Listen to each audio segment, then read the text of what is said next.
Hey ratbags, it's Jade today with a Palworld update. Guess what? They've got a roadmap and people are loving this. Oh my god, it's amazing you've put a roadmap out. Yeah, okay, there's some nice things here on the horizon, but no actual release dates, no actual time zones, even expecting it to be in quarters or by the end of the year. We'll just presume that a lot of this stuff will arrive fairly soon. I'm going to go into that why I'm a little bit skeptical, mainly because of their previous work, but obviously Palworld is absolutely smashing every kind of chart going.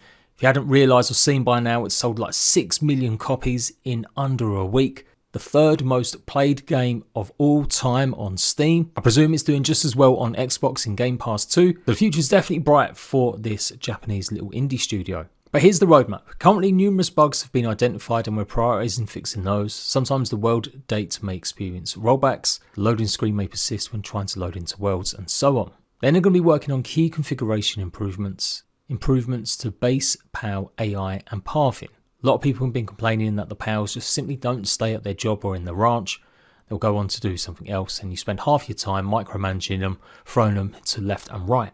Plan future updates, PvP, raid bosses, PAL Arena, Steam, Xbox Crossplay, various Xbox feature improvements, server transfers and migrations, improvements to the building system, new islands, PALs, bosses and technologies. This is the kind of thing that I'm a little bit more skeptical of. You should see some of the replies on Twitter of people going like, this is amazing, no other game studios do these kind of roadmaps. I don't believe that's necessarily true. Having covered pretty much every early access survival game in the last 8 years, 99% of them have roadmaps. And a lot of them do kind of list when you can expect things to happen. It's not the end of the world, but I do think people may need to rein it in a bit. Some of these updates aren't going to suddenly appear in the next month or two. In fact, I predict some of this stuff we won't see for another year.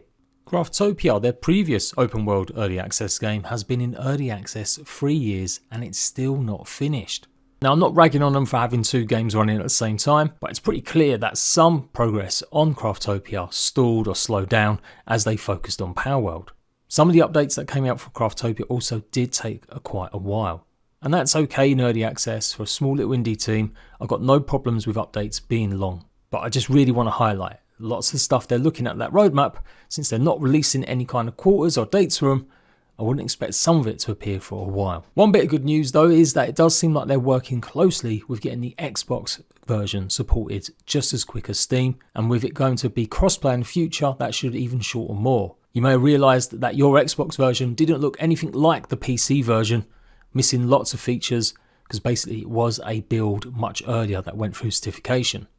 It may have been corrected now. They have had an update on Xbox and hopefully fixes a lot of the problems to do with static black screens. Whereas Craftopia, some updates didn't arrive with Xbox until months later, and in fact I still think they're waiting about 6 or 7 months for the last update that hit PC to arrive on Xbox. But yeah, since they're obviously going to have a lot more money now and a lot more resources, it shouldn't be a problem going forward, hopefully to get both versions up to date relatively quick. And that's the bottom line. Indie studios, when they go big like this, they do have more money, they can do things a bit better. Doesn't mean things will happen necessarily quicker, as I found out through Valheim. The difficulties in managing a huge player base, it is astounding. I reckon with the Xbox amount of people that are playing, this game must have over like 12 million players or something close to that in the last under a week. So to take all that feedback on board, to have to work on servers and everything else, it's obviously going to be a long ride. But some of this stuff I'm excited for. Raid bosses, endgame content. Obviously we've got the bosses in the towers.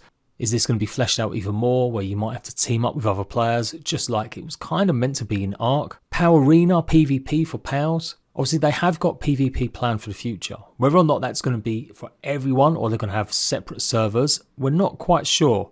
They've always said they're going to address this and look into it and try and work with the community on what's best. Obviously the best thing to do would have some servers that have PvP on, some servers that don't, and maybe servers with PvP, maybe it's only kind of kill and loot, not able to actually destroy people's bases. But again, that might be something they can introduce. We'll have to wait and see. But the PvP for PALs, PAL Arena could be a nice extra viable option. Imagine putting your PAL inside a slot in a console, the other player goes and does it, and that's it. Once they're in this console, they're locked and they will fight it out in an arena where you just get to watch. That would be sick. That would be really cool.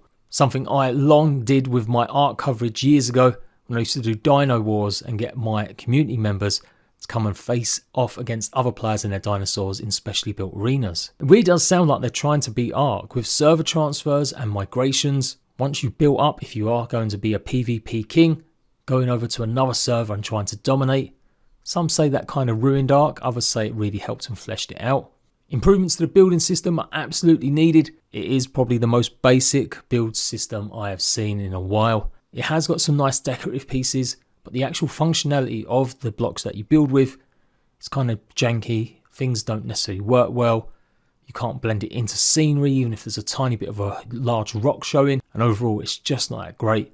And they maybe need to do something to combat wood getting set on fire so that your pals, or your water pals at least, can put the fire out more reliably. And then new islands, pals, bosses and technologies. The map is already massive. They're going to be introducing even more to it. This game's going to have so much content. So there we go. I am obviously excited about what could potentially be coming. But just to put in a bit of realism and a bit of expectation, I certainly think a lot of this stuff we won't see for at least another 6 months. I think they'll be doing lots of improvements and critical fixes for that time. And I can't imagine we're going to get anything major happen until a good time along there.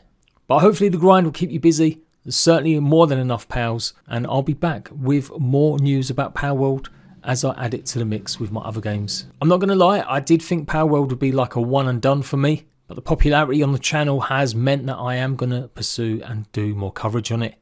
So it is now going to take a strong place alongside my Grounded, Smallland and Lego Fortnite content.